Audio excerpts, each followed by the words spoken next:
Let's get you up to speed with India's latest COVID numbers. After battling the brutal second wave of COVID-19, fresh COVID cases have come down below the 2 lakh mark. India has recorded 1,86,364 coronavirus cases in the last 24 hours. This is the lowest COVID count since the 14th of April. The daily death toll, however, has remained over 3,000 with 3,660 COVID deaths being reported in the last 24 hours. However, the daily deaths have fallen below the 4,000 mark for the first time in 11 days.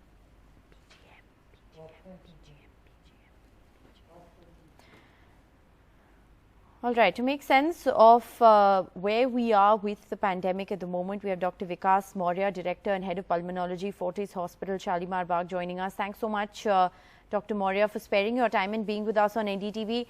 The big question at the moment is that cases have fallen. Deaths also in the last 2 days have been below the 4,000 mark. Now, many experts and many doctors say that this is primarily because the lockdown in different parts of the country seems to be working. But as the cases fall and the positivity rate in India dips below 10%, we are looking to unlock. Have we vaccinated enough number of people to be able to unlock is the big question. See, I think it's very important to understand that when we do a lockdown, I think lockdown is also a measure of bringing down the cases of, the pandemic. It is being tried, for last, 100 years, whenever we have a pandemic, whether it was Spanish flu 100 years back. At that time, also the lockdown was one of the measures to decrease down the number of cases. Yes, but this time, obviously, we have to go for, when we are doing the lockdown, simultaneously, we have to go for vaccination of people as many as possible. And obviously, we have to continue the effort even after when the lockdown restrictions are, decreased and, we are opening up, bit by bit. So this is very, very important that the vaccination should also improve, the drive should also improve, and we should vaccinate as many as people as early as possible. Obviously, we have a huge population in India. I think it's not possible in a matter of time that we can do it. But yes, everything is being done at the moment, and I'm hopeful that, and if we can increase the pace and everything is done, then by this year or, we may be able to vaccinate majority of the people. But Dr. Maurya, the big question is that given the fact that only about 4% of our population has been completely vaccinated, 4% of our population has been given both doses of the COVID-19 vaccine, are we really in a position to lift curbs? See, I think it's not. I mean, what can be done is that the areas, you cannot do completely open up the whole of India. I think it can be taken by the state by state, and the decision can be taken at that level by area. So you can open up by local level, those areas where you have very low positivity rate and they are improving. So you can, I think it can be done by, the states can take their own decision, and even the states, the districts and everything, they can open up by, slowly, and in that way, I think we can be able to gradually. Is the situation in Delhi significantly better as far as number of hospital admissions, bed capacities at ICU is concerned? Oh yes, I think if we compare it to a few days back when we were already packed up and even the waiting list was too high, I think the situation has improved a lot. Right. And even the positivity rate has come down below 5%. And it's very, very low right now. I think the situation has become better right now. All right. The situation has become better, but that's also because there have been almost 6 to 7 weeks of a total lockdown in the national capital. Can we really lift curbs given the fact that our vaccination continues to remain low? That's a big question. Dr. Sameer Arbat, HOD Pulmonology, joins us from Nagpur as well. Thanks so much, Dr. Sameer, for being with us. I'll ask you the same question. Cases and deaths both down in Maharashtra. The positivity rate also, has been under control. There has been a declining trend. Now, as of course the positivity rate dips, the daily cases and deaths dip, there is talk of unlock and of once again lifting up curbs. But, I'll ask you the same question. Vaccination and shortage of vaccines has been a big cause of concern in Maharashtra as well. Can we really afford to lift curbs? we'll be facing a dilemma until and unless we get the vaccination started at a mass scale. A lot of centers which were basically designated for vaccination are yet to get the stock. And the delay in vaccination might bring in a second wave after the unlock happens, or if the borders are open for patients from other states to come inside Nagpur or Maharashtra. Right. So you're saying that this is at the moment a debatable decision, but I'll ask you the same question, Dr. Sameer, that I asked Dr. Maurya as well. Has the situation significantly improved on the ground as far as the number of people, coming to hospitals is concerned, the severity of the disease, bed capacity, has it significantly improved? So there has been a major decline in the number of fresh cases and the number of deaths around. But the ICUs are still occupied by patients whom we call as long COVID or post-COVID. Right. So these are the people who were positive in April or the first week of May, but they are still yet to get discharged, and most of them require very high oxygen support. All right. Dr. Venkata Siva Krishna also joins us from the Amara Hospital in Tirupati. Thanks so much, Dr. Krishna, for being with us. I'll ask you the same question. What's the situation down south?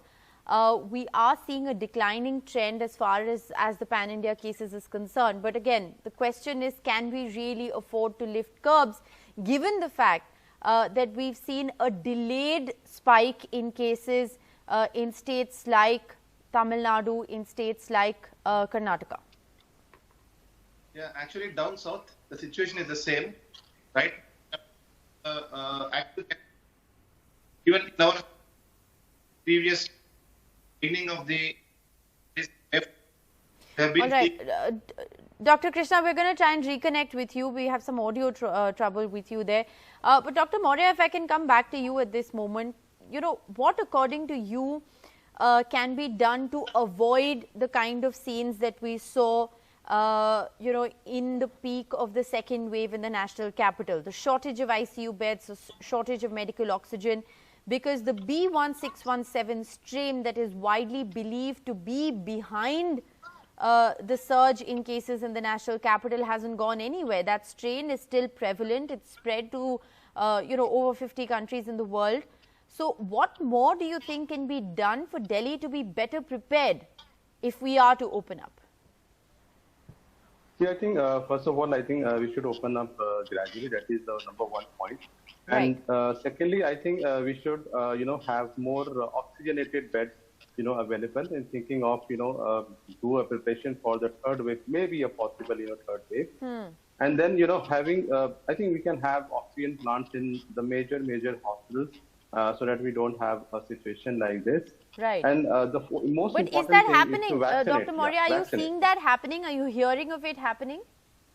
Oh yes. I think we are hearing, the oxygen plants are being prepared and they're being deployed in the hospitals. And also the most important thing which I said is the last, which is important, is to vaccinate. To vaccinate as much as people as possible. Absolutely. And so that, we can have less number of people involved in maybe the possible third wave. Right. Dr. Sameer, the situation as far as Maharashtra is concerned, was also very bad. In fact, Maharashtra was the state that was hit the hardest in terms of the total number of cases, and also saw the cases rise exponentially towards the beginning of the second wave in India. Cases have been, declining, but are you seeing enough preparation on the ground for the eventuality of us opening up and then perhaps cases spiking again as a result of? I think all the mayhem that was caused during the second wave did send us an alarm bell as far as our preparations are concerned. I hope that we have better public-private partnerships in the coming few days when it comes to number of hospital beds, oxygen supply. There was another major issue that a lot of people were calling up hospitals and asking for ICU beds, maybe even if they did not require an ICU bed. So there was a lot of chaos, a lot of fear caused due to people not being segregated into mild, moderate and severe. So even that is something that needs to be taken into account in future cases of any spike or wave in COVID cases. Obviously, we need to ramp up our number of ICU beds. What we were short were on number of ICU beds, ICU trained staff, specialists who are there to treat critical cases of COVID-19. And again, there are issues like supply of essential medicine, supply of biologicals, and the oxygen supply. Right. The supply of medical oxygen, you're both pulmonologists, and I'll get quick responses from you on this. Why do you think there was such a surge in the demand for medical oxygen? Could it be linked to issues like prolonged exposure to air pollution? What's your assessment, Dr. Maurya? See, I think this time what we have a huge wave. So basically, it's the volume, it's the number of patients. I think we have a huge population. So it's a number of patients, who were having a moderate to severe form of the disease, and they were requiring oxygenation. And that's why there was an increased oxygen demand, and also increase in the number of demand of the ICU beds as well. Right. Which I believe, I think it's a volume because that basically causes. Because the Indian population is so huge. Even if we think of 15% of the patient, for example, if I have 10 patients, I would think that 15% will have moderate to severe disease, and 5% will have the severe disease. Dr. Sameer, would you agree? Would you agree that it is because the denominator was very high? The sheer number of cases was a lot. Yeah, so basically, whenever the hospitals are set up, there are a number of beds which are allotted as oxygen beds. So if you consider any hospital having a respiratory facility, there might be 9 out of 10 beds having oxygen supply. Right. But every other hospital might not have those number of oxygen beds. And if you consider that our city or state or the country is used to having X number of cases over a period of 3 months, and that's how the oxygen supply and demand is taken care of. Now, we saw X into 3 times the cases in a period of 1 week. Right. So it's kind of impossible to make up to this demand. So it was the sheer number or the demands.